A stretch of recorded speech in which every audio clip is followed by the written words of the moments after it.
Joignez-vous à la discussion. Appelez ou textez le 187 Cube Radio 1877 827 2346. Émotionnel ou rationnel, en accord ou à l'opposé. Les rencontres de l'heure. On est avec Emmanuel Latraverse et Gaétan Barrette qui est au téléphone. Oui, Gaétan, écoutez, avant de parler de sa clique et de l'excellente chronique d'Emmanuel, je veux vous parler de ma petite discussion que j'ai eue avec Nick Payne. Vous connaissez Nick Payne peut-être? Il collabore à l'émission. C'est un gars hyper souverainiste, là, séparatiste, Nick. Puis il a dit, je comprends pas pourquoi les Québécois, ils trippent autant sa victoire du Canada. Il dit, pour moi, c'est comme si c'était l'équipe suédoise ou l'équipe du Danemark qui avait gagné hier. Oh, t'as l'air exaspéré, Emmanuel, vas-y. Non, mais c'est drôle, on a eu exactement cette discussion-là dans notre réunion de production pour la joute ou le bilan. Certains membres de mon équipe disaient, mais voyons, pourquoi les souverainistes, là, ils peuvent pas comme 2 secondes dans leur vie, là, mettre comme leur idéologie de côté, là, puis embarquer dans le fun de tout le monde, tu sais, ça enlève rien au mouvement souverainiste, là, si le Canada a gagné, c'est le fun, puis là, ben, c'est comme, c'est QFD, tu sais. Gaétan? Ben, regarde, je vais répondre en un chiffre et pas en un mot, 30%.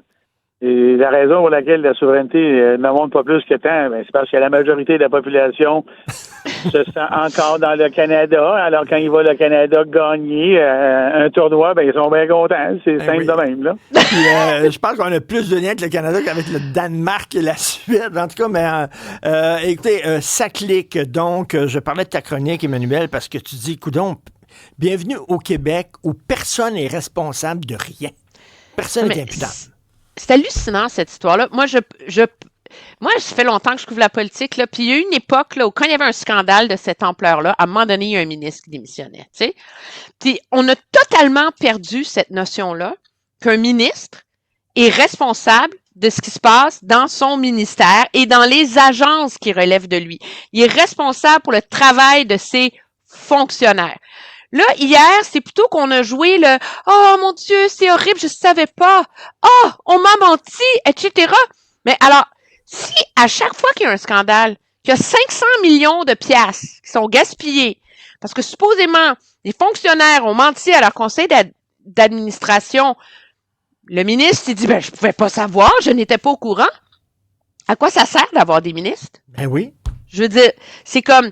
Alors, le ministre des Transports était pas responsable, la nouvelle était pas responsable, le ministre des Transports, le ministre de la Transformation numérique, ben non, il peut pas être responsable lui non plus, hein, mais non, ça serait pas sa job. Puis après ça, le ministre Lionel Carman est jamais responsable de ce qui se passe à la DPJ, le ministre de la Santé est pas responsable du monde qui attend 6 mois pour se faire opérer un cancer, il y a personne qui est jamais responsable, puis on l'a vu cette semaine, CDPQ Infra est surtout pas responsable de ce qui se passe avec le REM, qu'il faut-il le rappeler, a eu des problèmes encore ce matin.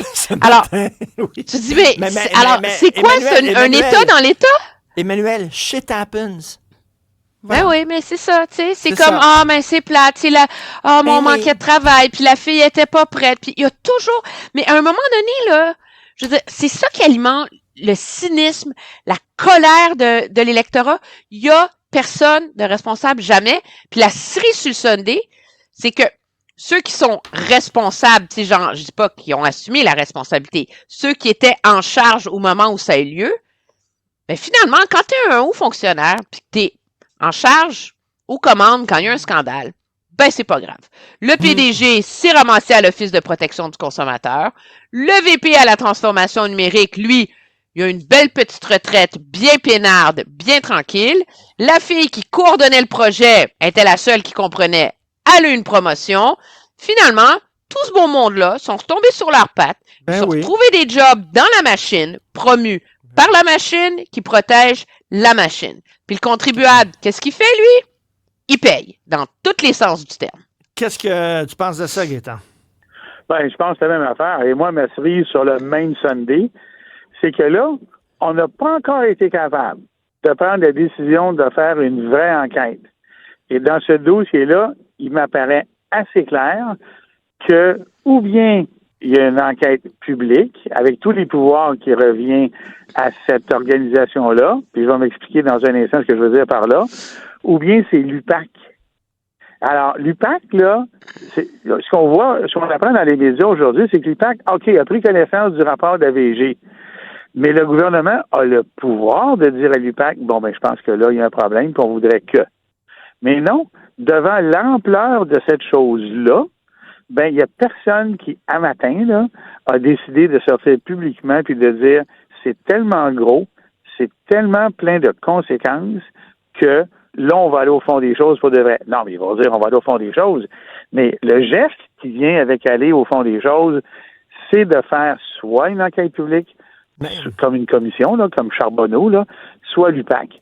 Pourquoi je dis ça? Parce que je reviens au point de presse que la vérificatrice générale a donné quand un journaliste lui a posé la question, est-ce que les ministres ou les ministres ont été informés de la chose?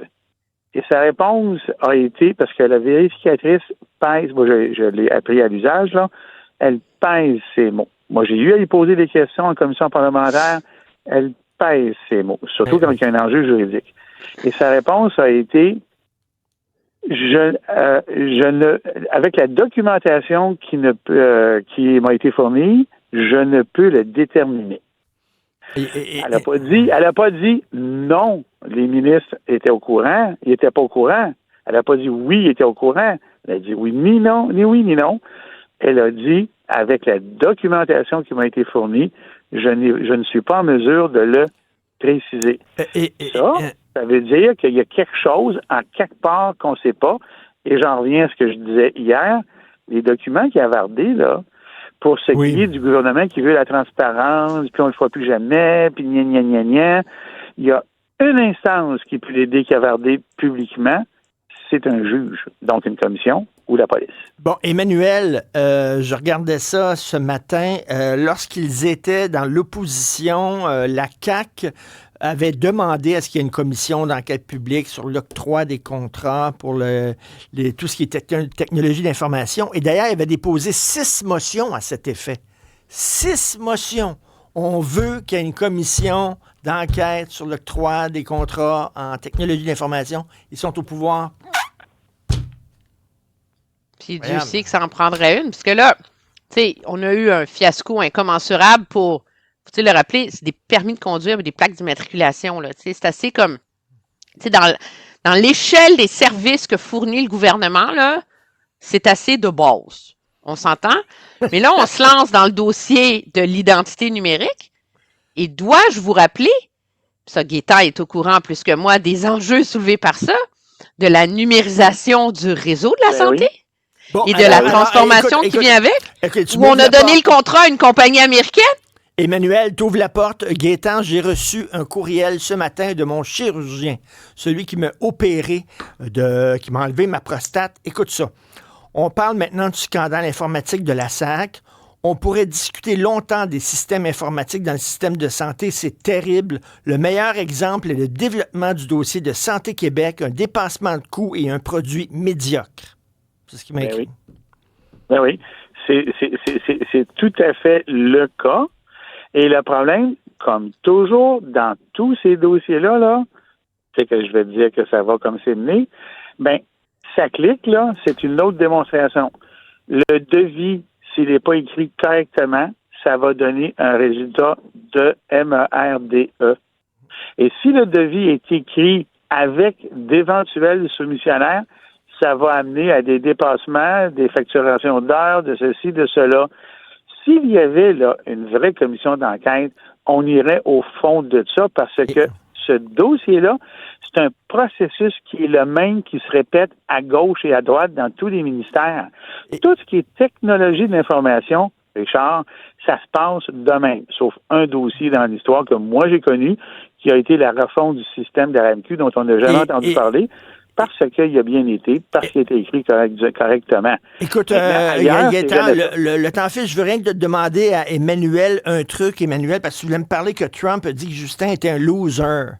Oui, mais on était tout contents aujourd'hui d'avoir vu que M. Trump n'avait pas tweeté, tu sais, puis il nous avait pas donné sa vérité sur Truth Social. Fait qu'on s'est dit, On s'est dit, c'est bon, là, tu sais, ouf!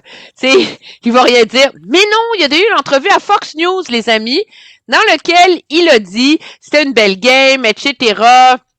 Mais vous savez, Justin Trudeau est un loser. Il a fait de très mauvaises choses pour le Canada. Il vient de la gauche radicale. Il va perdre l'élection. Est-ce qu'il va se présenter? Je le sais pas. Non, il se présente pas. Mais en tout cas, c'est un loser. Il fait bien de pas se représenter.